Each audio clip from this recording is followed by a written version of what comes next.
朋友们，许多人每天认真吃的食物，可能正悄悄伤害血管。上个月，67岁的陈大爷拿着血脂 7.8 的体检单，困惑地问我天天吃苹果，不吃肥肉，血脂怎么还这么高？看完他的饮食记录，我发现他犯了一个很多人都会犯的错。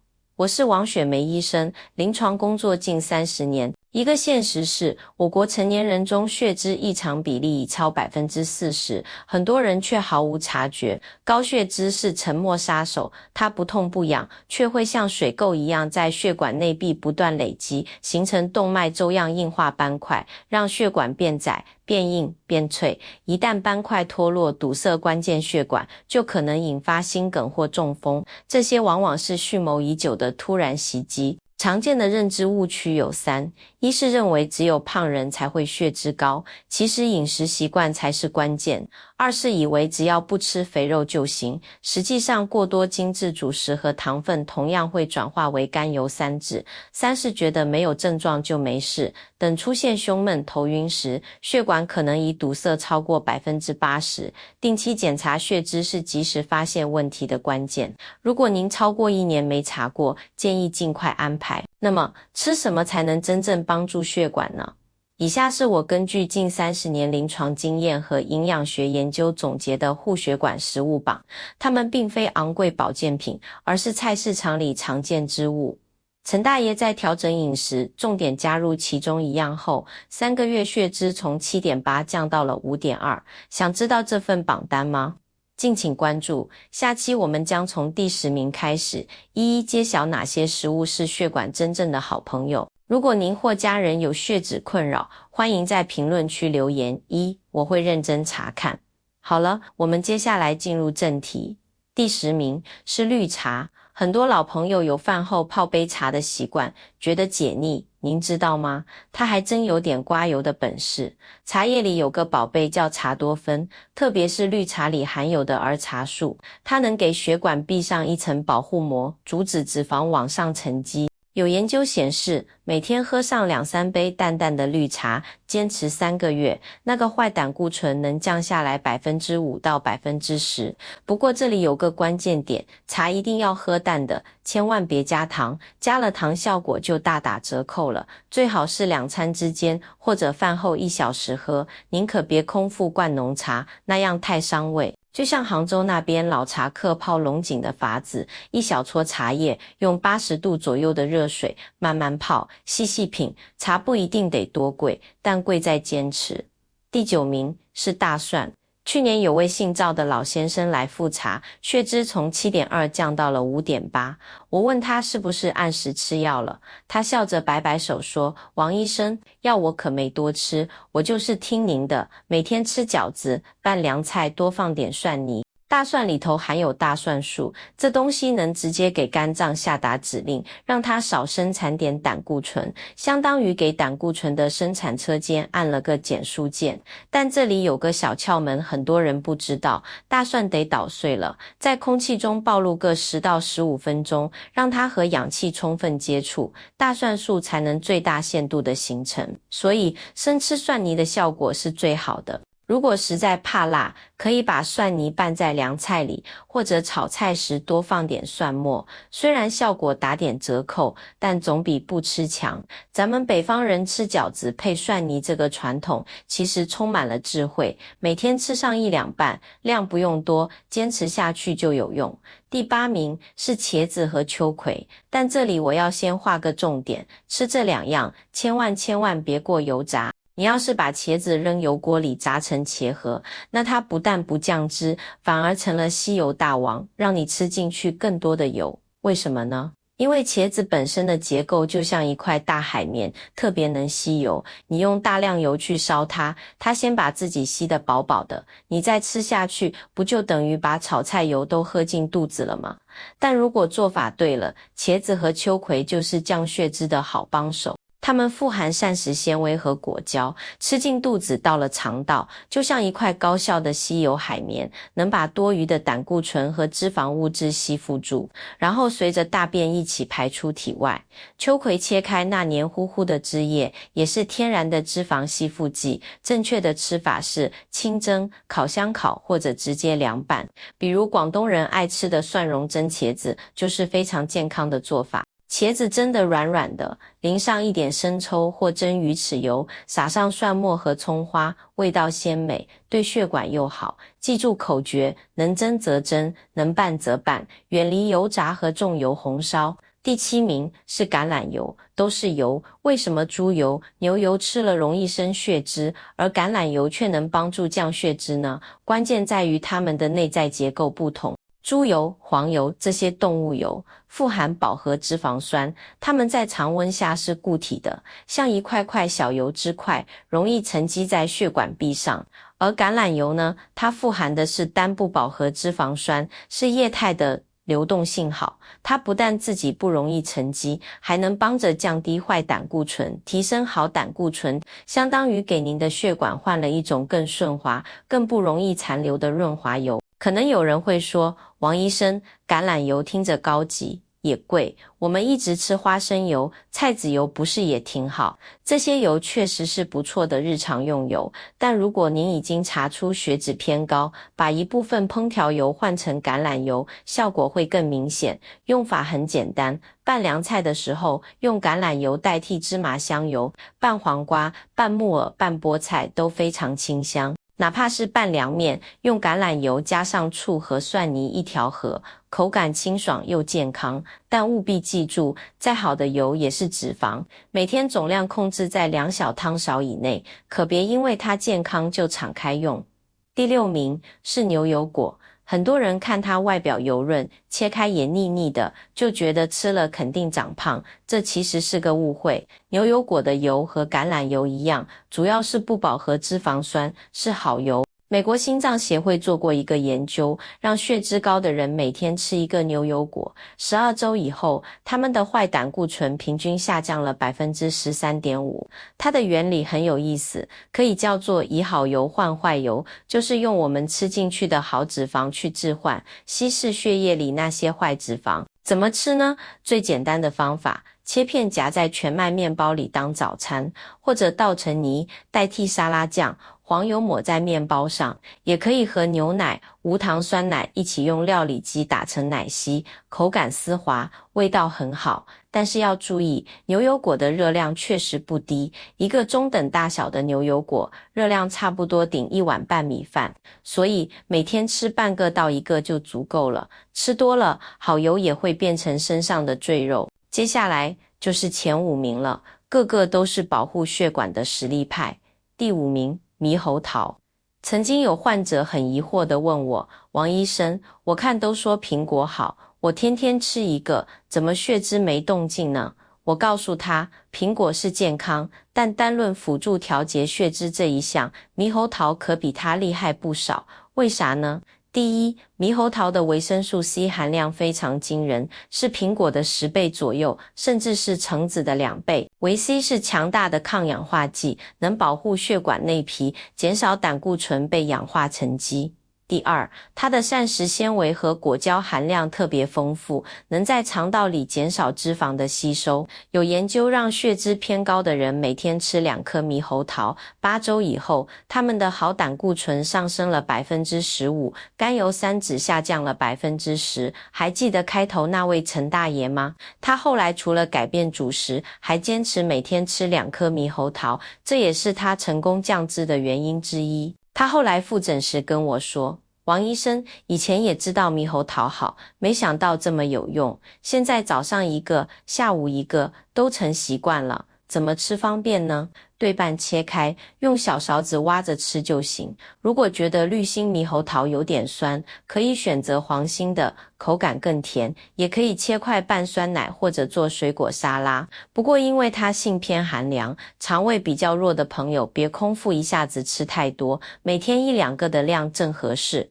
第4名是坚果。这里有个小秘密，很多医生门诊忙，不一定来得及详细告诉你，坚果虽然看着油汪汪的，但它们所含的油脂 95% 以上都是对身体有益的好油，不仅不会升高血脂，反而能帮助降低。像核桃、杏仁、腰果、开心果都富含不饱和脂肪酸、植物固醇和膳食纤维。研究已经证实，每天吃一小把坚果，坚持3个月，坏胆固醇能降低 10% 左右，同时好胆固醇还能提升 10%。我有个成都的患者，刘老板，55岁，做生意应酬多，血脂一直居高不下。我跟他说，你工作忙，没时间搞复杂的食谱，那就坚持做一件最简单的事，每天随身带一小包混合坚果，上午工作间隙吃几颗，下午饿了再吃几颗，代替那些甜点、薯片。他真照做了，3个月后复查，坏胆固醇下降了 25%， 他特别高兴，说王医生，这办法太适合我了，不麻烦，效果还看得见。这里划重点了，怎么吃才对？第一，量要控好，每天就一小把，25克到30克，大概就是你手掌心能握住，不溢出来的量。第二，要选对种类，一定要买原味的，什么盐焗的、琥珀糖衣的、奶油味道的都不行。第三，种类可以混合，把核桃仁、巴旦木、开心果、腰果混在一起吃，营养更全面。可以当零食直接吃，也可以撒在酸奶杯里、燕麦粥里或者蔬菜沙拉上，增加口感。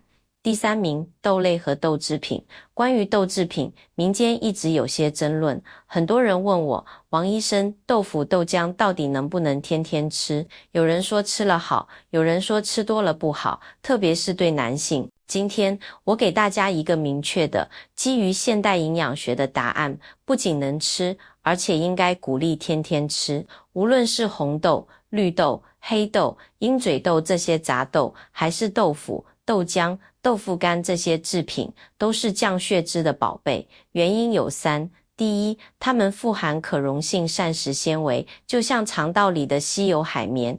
第二，它们提供优质植物蛋白，几乎不含胆固醇。第三，大豆蛋白本身已经被美国食品药品监督管理局认可，具有降低心血管疾病风险的健康声称。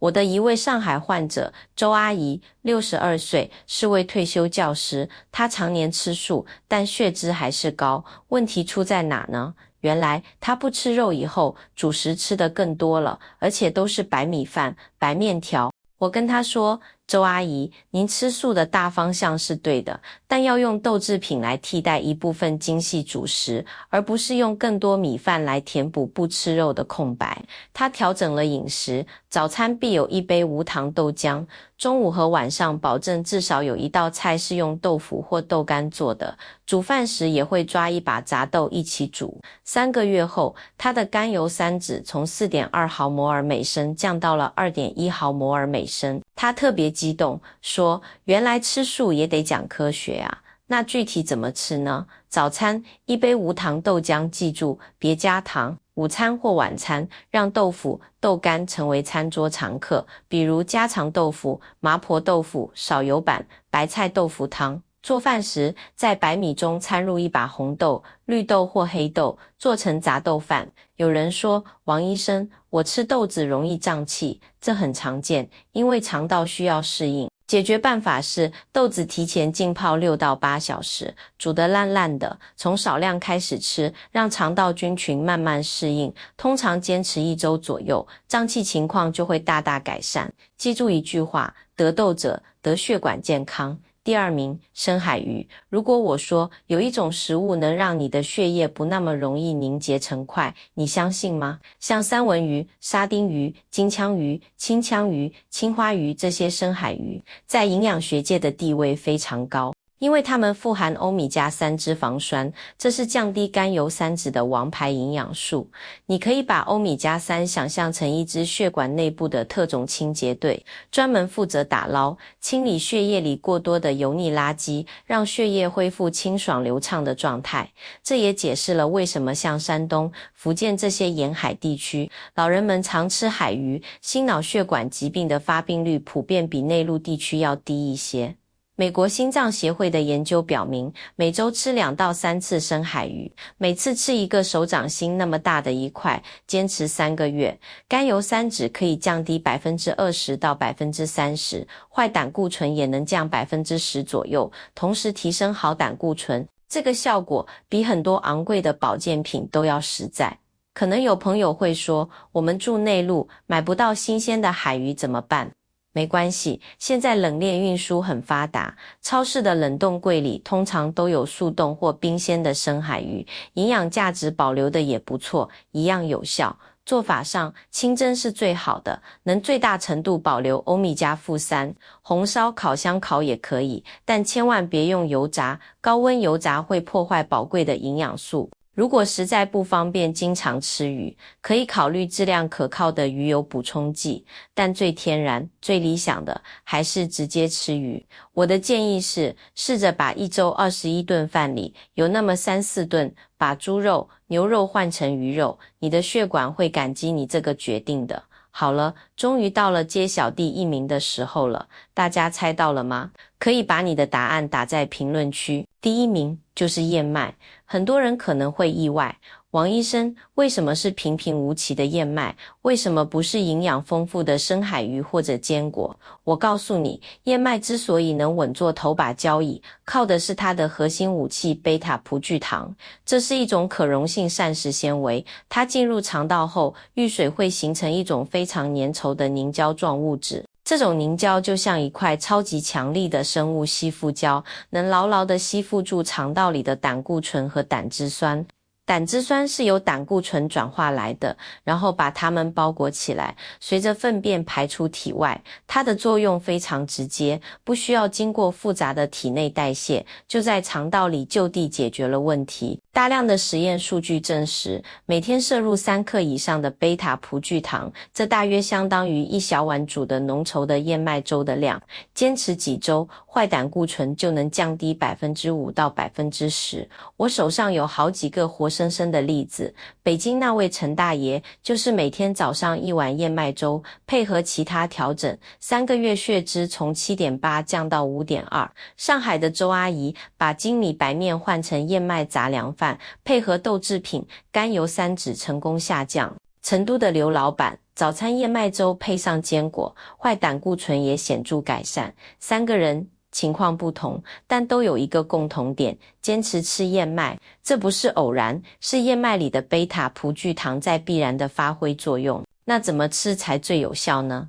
第一，每天早餐1碗燕麦粥，这是最经典、最有效的方式。第二，一定要选对燕麦，这是重点中的重点，要选择需要煮的、颗粒完整的燕麦米，或者传统压制的燕麦片。这种燕麦加工程度低，保留的贝塔葡聚糖和膳食纤维最完整，酱汁效果最好。千万不要买那种一冲即食的营养麦片，更不要买燕麦棒、燕麦饼干。那些产品往往添加了大量的糖、植脂末和香精，不仅不降脂，反而会成为升血脂的帮凶。第三，怎么煮？取1小碗燕麦，加适量水或牛奶，用小火慢煮10到15分钟，煮到汤汁粘稠，燕麦软糯，可以加入几颗红枣、几粒桂圆干或1小把核桃碎，这样既符合咱们的口味，又增加了营养价值。但千万记住，不要加白砂糖、红糖或者蜂蜜，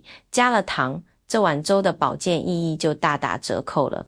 我知道，可能有些老朋友一开始吃不惯燕麦的口感，觉得有点粗，但我想说，习惯都是可以培养的。你可以从1周吃3次开始，慢慢增加到每天1次。坚持吃上1个多月，你会逐渐爱上它那种天然的谷物香气。更重要的是，当你3个月后拿到体检报告，看到血脂指标向好的箭头时，你会觉得这一切坚持都无比值得。好了，10种食物咱们都详细说完了，但是光知道吃什么还远远不够。很多人明明知道这些食物好，但血脂还是降不下来。为什么？因为他们往往在最后关头犯了3个致命的错误。第一错，做法错了。你把能吸油的茄子拿去油炸，这不是酱汁，是加油。你把富含欧米伽3的深海鱼果上面粉炸的金黄，宝贵的营养素全被破坏了。再好的食材，用错了烹调方法，就等于白费功夫。请记住这个原则，能蒸煮就不煎炸，能凉拌就不红烧。第二错，量没控制住，坚果再好，你一天嗑上半斤，热量爆炸，肯定长胖。牛油果再健康，你一天吃3-4个，油脂摄入绝对超标。橄榄油再优秀，你把它当水一样往菜里倒，血脂照样下不来。所有好的东西都要讲究适量。坚果每天1小把，牛油果每天半个到1个，烹调油包括橄榄油每天总量控制在25到30克，把这些数字记在心里。第三错，光靠吃不动弹，饮食调理是基础，但想让血管真正恢复弹性、畅通无阻，必须配合规律的运动。运动能直接提升好胆固醇的水平，帮助消耗坏胆固醇和甘油三酯，加速血液循环，防止脂质沉积。每天快走30分钟，慢跑20分钟，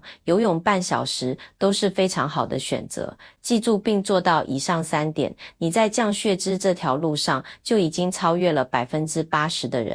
朋友们，血管的健康密码就藏在我们的餐桌上，这不是昂贵的保健品，而是10种朴素有效的食物：绿茶、大蒜、茄子、秋葵、橄榄油、牛油果、猕猴桃、坚果、豆类、深海鱼和燕麦，特别是燕麦，堪称贝塔葡聚糖之王，是守护血管的主力军。如果你能行动起来，早餐换成燕麦粥，零食吃原味坚果，每周吃2-3次清蒸鱼，用橄榄油烹饪，主食一半换成杂粮，坚持3个月，你的总胆固醇和甘油三酯很可能显著下降，而好胆固醇会上升。这意味着血管状态可能年轻5到10岁，心脑血管风险可降低 30% 到 40%， 这是科学数据与实践反馈共同验证的结果。我在此发起一个30天燕麦早餐计划，从明天起连续30天早餐吃1碗无糖燕麦粥，之后检查血脂，并在评论区告诉我结果。我相信 80% 以上的人会看到积极改变。你愿意接受挑战吗？请留言接受挑战。同时也期待你在评论区分享自己的独家秘诀，无论是祖传饮食习惯还是个人小窍门，你的经验或许能帮助他人。此外，如果在这10种食物中只能长期坚持1种，你会选什么？为什么？点赞最高的答案，我会在下期详细解读。下期我将揭示5种血脂高人群需警惕的食物，有些你可能天天在吃，记得关注。最后请记住，以上分享仅供参考，不能替代专业医疗建议，尤其服药者请遵医嘱调整饮食。健康始于餐桌，酱汁是一场生活方式的持久战。从1碗燕麦粥、1把坚果、1勺橄榄油开始，稳步前行。3个月后，你或将收获更健康的血管与更强的成就感。王医生会一直陪伴大家，下期再见。